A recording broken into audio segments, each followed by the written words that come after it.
Welcome to the Slop Temple. We pray this video helps. You begin by verifying the GPU model and current driver version so you target the correct package. Once done, create a system restore point or back up the existing driver so you can roll back if needed. Next, close GPU-heavy applications to avoid file locks. Open Device Manager or your GPU control panel and note the driver number. This saves time and prevents mismatches.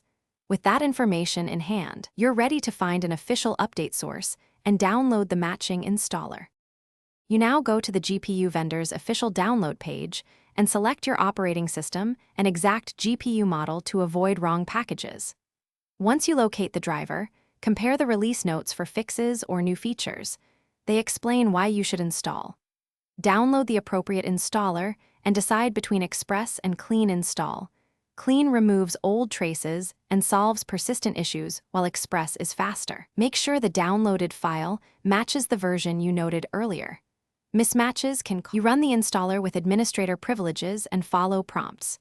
Choose Clean Install if you want a fresh slate, then restart the system when requested.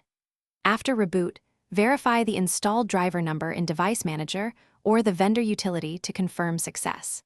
If display problems or crashes appear, boot to safe mode and either roll back the driver or use a display driver uninstaller tool to remove remnants before reinstalling. One key tip: document error messages and driver versions to speed troubleshooting and support.